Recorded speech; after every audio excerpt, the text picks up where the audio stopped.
다 함께 신앙 고백하심으로 예배 시작합니다. 전능하사 천지를 만드신 하나님 아버지를 내가 믿사오며 그 외아들 우리 주 예수 그리스도를 믿사오니 이는 성령으로 잉태하사 동정녀 마리아에게 나시고 본디오 빌라도에게 고난을 받으사 십자가에 못 박혀 죽으시고 장사한 지 사흘 만에 죽은 자 가운데서 다시 살아나시며 하늘에 오르사 전능하신 하나님 우편에 앉아 계시다가 저희로서 산자와 죽은 자를 심판하러 오시리라. 성령을 믿사오며 거룩한 공예와 성도가 서로 교통하는 것과 죄를 사하여 주시는 것과 몸이 다시 사는 것과 영원히 사는 것을 믿사옵나이다. 아멘. 누가복음 6장 6절에서 11절 말씀입니다. 또 다른 안식일에 예수께서 회당에 들어가사 가르치실세 거기 오른손 마른 사람이 있는지라. 서기관과 바리새인들이 예수를 고발할 증거를 찾으려 하여 안식일에 병을 고치시는가 엿보니 예수께서 그들의 생각을 아시고 손 마른 사람에게 이르시되 일어나 한가운데 서라 하시니 그가 일어나 서거늘 예수께서 그들에게 이르시되 내가 너희에게 묻노니 안식일에 선을 행하는 것과 악을 행하는 것 생명을 구하는 것과 죽이는 것 어느 것이 옳으냐 하시며 무리를 둘러보시고 그 사람에게 이르시되 내 손을 내밀라 하시니 그가 그리하매 그 손이 회복된지라. 그들은 노기가 가득하여 예수를 어떻게 할까 하고 서로 의논하니라. 내 병든 손을 주님께 내밀라. 누가복음 6장 6절에서 11절 말씀입니다. 아주 오래전 예수님 당시에 이스라엘은 각 지역에 모든 것이 갖춰진 성전을 세울 수 없었습니다. 그래서 성전을 대신할 수 있는 회당을 건축하여 성전에서 하는 것과 같이 예배도 드리고 성경 공부도 하고 성도 간에 교제를 나누기도 했습니다. 이스라엘 사람들은 이러한 전통에 따라 지금까지도 어느 나라에 가서든 서너 가정만 모이면 회당을 지어 그곳에서 예배 드리기에 힘쓰는 것을 쉽게 찾아볼 수 있습니다. 그날도 많은 사람들이 회당 안에 함께 모여 모두가 기뻐하며 하나님 아버지께 예배드리고 즐거운 시간을 갖고 있었습니다. 그런데 저만치 회당 한 구석에 쭈그리고 앉아서 슬퍼하는 한 손 마른 병자가 있었습니다. 손이 말랐다는 것은 손을 제대로 쓸 수 없어 근육이 오그라들은 일종의 중풍병과 같은 병이었습니다. 이 병은 태어나면서 생긴 병이 아니고 후천적으로 사고나 질병 때문에 생겨 손을 제대로 움직일 수 없었다고 말합니다. 오늘의 본문에 있는 누가복음의 저자 누가는 의사였기 때문에 이 손 마른 사람에 대해 좀 더 오른손이 말랐다고 기록했는데 이는 노동력을 완전히 잃어버렸다고 볼 수 있습니다. 이렇듯 장애는 단순히 사람의 몸이 병든 것으로 끝나지 않고 마음의 병까지 가져다 주기 때문에 여간 힘든 게 아닙니다. 어찌 보면 손만 병들었지만 그 병든 손으로 인해 마음까지 위축되어 자신감을 잃고 자신 스스로 구석으로 몰아가는 경우가 참 많았습니다. 그래서 공동체 안에서 제대로 활동하지 못하는 경우가 많았습니다. 누가는 안식일 날 그것도 회당에 한 손 마른 자가 참석한 것은 서기관과 바리새인들에게 예수님의 율법을 어기길 바라고 꼬투리 잡기에 딱 좋은 기회가 되었다고 밝히고 있습니다. 성서고전에 나오는 한편 손 마른 사람의 직업은 돌을 다루어 생활하는 석수장이었다라고 합니다. 사람은 누구나 아플 때가 있고 병에 걸리기도 합니다. 그래서 몸이 아프면 의사를 만나러 병원에 갑니다. 담당 의사가 진찰을 하고 치료하기 위해 처방전을 지어주어 약국에서 약을 먹으라고 하든지 전문의에게 보내주기도 합니다. 그런데 만일 담당 의사에게 진찰만 받고 처방해준 약을 먹지 않는다든지 리퍼해준 의사에게 가서 수술을 받지 않아 치료하지 않는다면 아무 소용이 없습니다. 이와 마찬가지로 우리가 신앙생활을 하다 보면 이런저런 이유로 마음에 상처받기도 하고 낙심되는 일들이 생겨 신앙생활을 하는데 많은 어려움이 생깁니다. 그리고 생각보다 많은 신앙인들이 하나님의 치유하심을 외면한 채 형식적인 예배만 드리고 아무런 신앙의 반응을 하지 않는 것은 마치 의사에게 가서 진찰은 받았지만 의사가 처방해준 약이나 치료받지 않으려고 하는 것과 마찬가지인 것입니다. 또 어떤 분은 칭찬을 받고 그 칭찬받은 것을 치료받은 것으로 착각하는 경우도 종종 발생하게 됩니다. 그러나 하나님의 자녀된 우리가 예배에서 셈을 받고 말씀으로 처방받은 대로 살아내려고 몸부림치며 예수님 앞에 나와 내 병든 손을 주님께 내밀라 할 때 하나님께서 온전히 회복시켜 주시는 것을 체험할 수 있는 줄 믿으시기 바랍니다. 이러한 신앙의 영적 관점에서 볼 때 오늘 우리에게 주신 말씀, 내 병든 손을 주님께 내밀라가 의미하는 바는 그럼 무엇일까요? 그 첫 번째, 어떤 처지와 상황에 놓여 있다 하더라도 하나님께 드리는 예배의 자리에 나오면 하나님의 역사하심을 경험하게 된다는 사실입니다.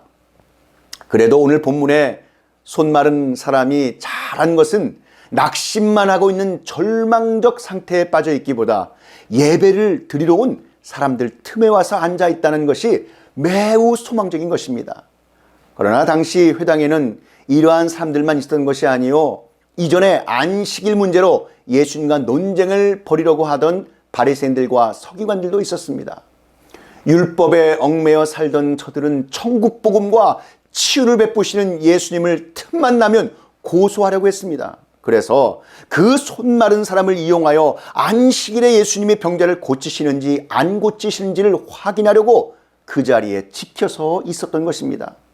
이런 바리새인들과 서기관들의 마음은 병자를 긍휼히 여긴다거나 공동체의 한 식구로 인정하라는 것이 아니라 하나의 도구로 쓸 정도로 마음이 악하고 강팍해져 있었던 것입니다. 회당 한 구석에서는 슬픔에 빠져 병자가 눈물을 닦고 있었으나 그들은 그 병자의 마음을 헤아려 줄 정도의 마음의 상태가 아니었습니다. 그들은 율법에 있는 조문에 얽매여 자신들의 악한 마음을 합법화하려는 죄악을 저지르고 있었습니다. 겉으로는 안식일의 율법적 질서를 주장하지만 속으로는 예수 그리스도 때문에 자신들의 정치적인 입지가 작아질 것을 염려했던 것입니다. 여기서 우리는 안식일의 진정한 의미가 무엇인지 함께 나누어 보길 원합니다. 하나님은 말씀으로 천지를 창조하시고 여섯째 되는 날 아담을 지으셨습니다. 그리고 그 다음 날은 안식일로 정하셨습니다. 그래서 하나님께서 첫 사람 아담에게 주신 첫 삶의 경험은 안식이었습니다. 아담은 이 세상의 첫날을 안식일로 시작했습니다. 이 안식일이 신약에서는 율법을 완성하신 예수 그리스도의 부활을 기념하는 주일로 바뀌게 되었습니다. 그럼 율법의 완성으로서의 안식일, 주일은 무엇을 하는 날입니까? 쉬는 날입니다. 노는 날이 아니라 쉬는 날입니다. 쉰다라는 말의 다른 표현은 무장한다라는 것입니다. 사베스라고 하는 말을 보면 to take bath, the blood of Jesus Christ, 즉 예수 그리스도의 보혈에 머리부터 발끝까지 완전히 잠기는 상태란 말씀입니다. 그래서 이 어떠한 악한 것들이 침범할 수 없도록 거룩하신 주님의 보혈로 무장하는 날, 바로 그날이 안식일, 주일인 것입니다.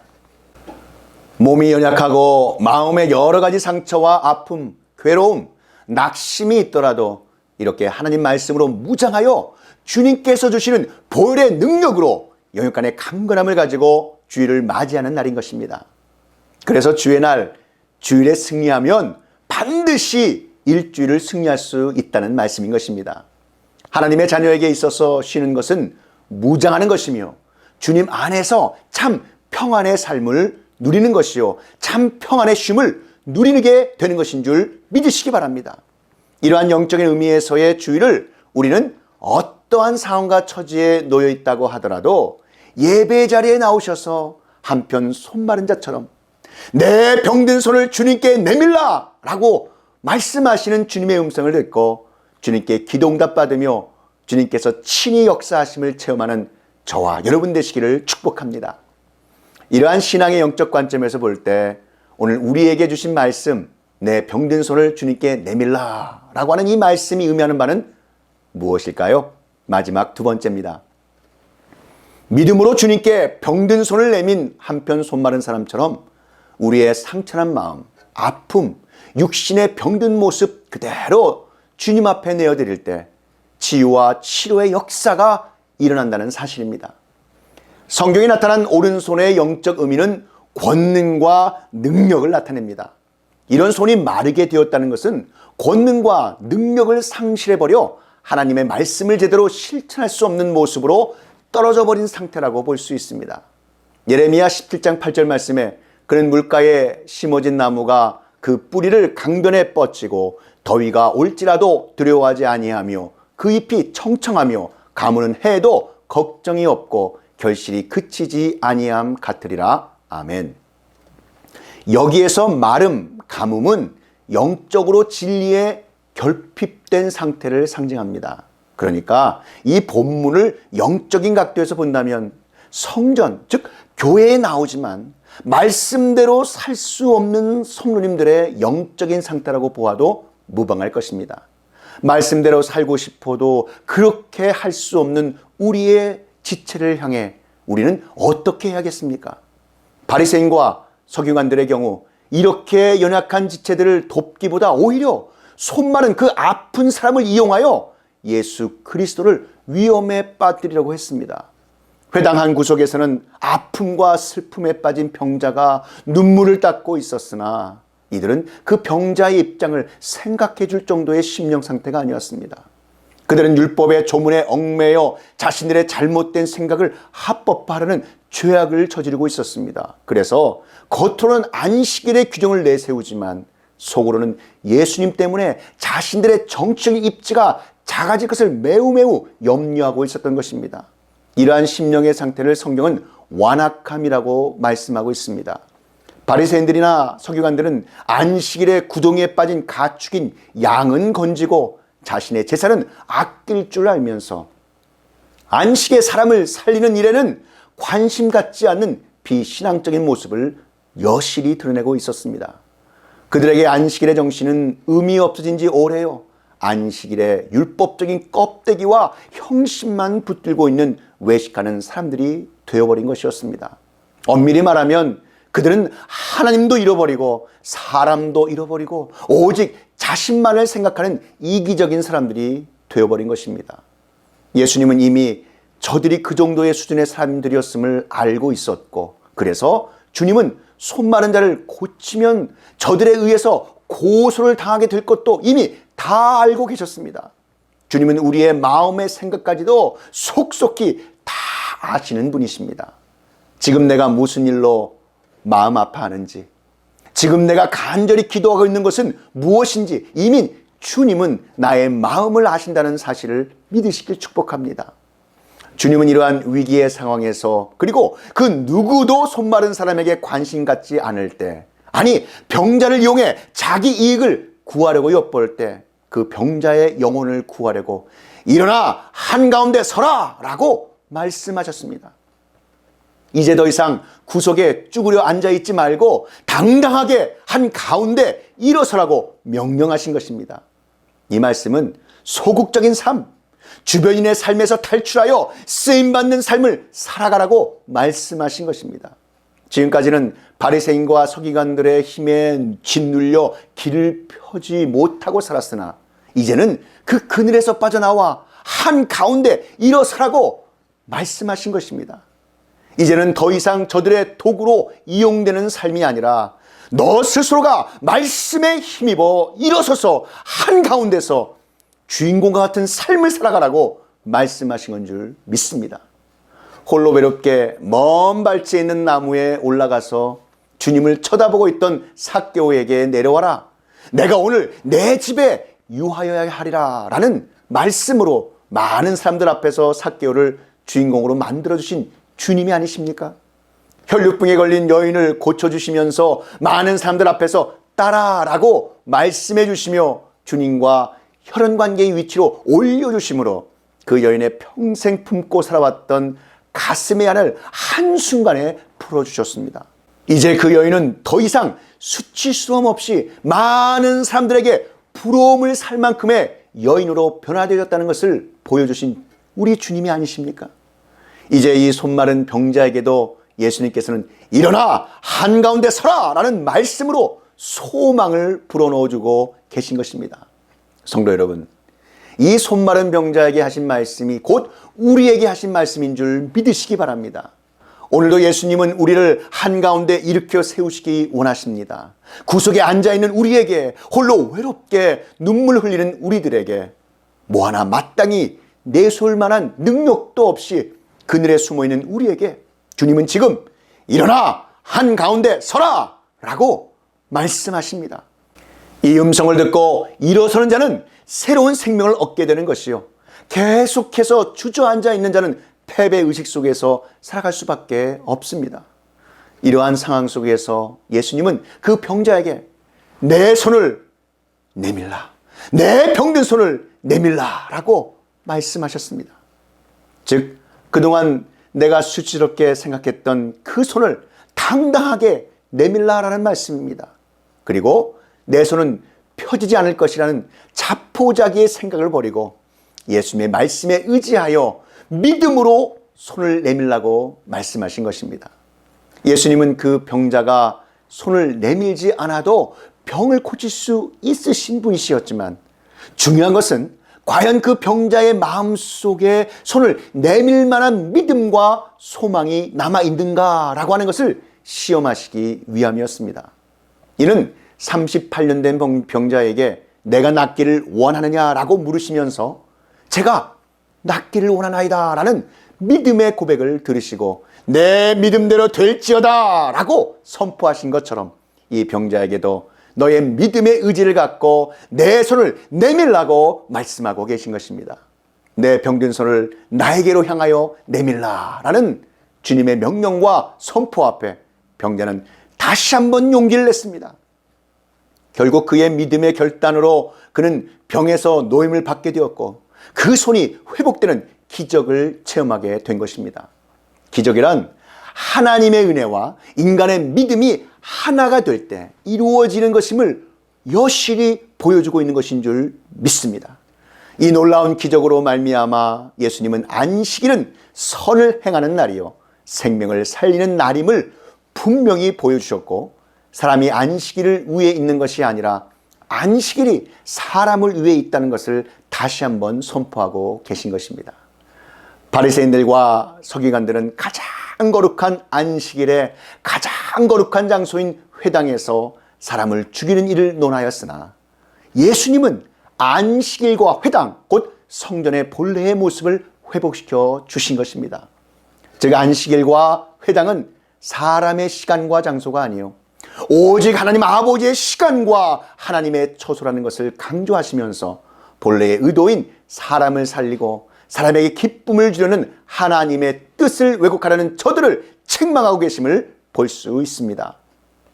사랑하는 성도 여러분, 지금 혹시 영적으로나 육적으로 힘들어하면서 자꾸만 그늘진 어두운 곳으로 들어가려는 성도님들이 있다면 거룩한 주일에 거룩한 성전에서 일어나 한가운데 서는 신앙으로 회복되어지기를 축복합니다.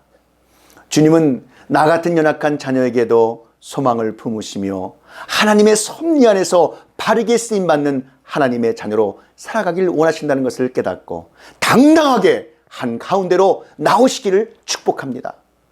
신앙의 영적 관점에서 볼 때 오늘 우리에게 주신 말씀, 내 병든 손을 주님께 내밀라가 의미하는 바는 어떤 처지와 상황에 놓여있다 하더라도 하나님께 드리는 예배의 자리에 나오면 하나님의 역사하심을 경험하게 된다는 것과 믿음으로 주님께 병든 손을 내민 한편 손 많은 사람처럼 우리의 상처난 마음, 아픔, 육신의 병든 모습 그대로 내어드릴 때 치유와 치료의 역사가 일어나는 줄 믿으시길 우리 구주 예수 그리스도의 이름으로 축원합니다. 다 함께 기도드리시겠습니다. 하나님 아버지, 오늘 우리에게 주신 말씀, 내 병든 손을 주님께 내밀라가 의미하는 바는 어떤 처지와 상황에 놓여있다 하더라도 하나님께 드리는 예배의 자리에 나오면 하나님의 역사하심을 경험하게 된다는 것과 믿음으로 주님께 병든 손을 내민 한편 손 많은 사람처럼 우리의 상처난 마음, 우리의 상처난 그 아픔, 육신의 병든 모습 그대로 주님 앞에 내어드릴 때 치유와 치료의 역사가 일어나는 줄 믿사오니 주여 우리에게 역사하여 주시옵소서. 이 모든 말씀 우리 구주 예수 그리스도의 이름으로 기도하옵나이다.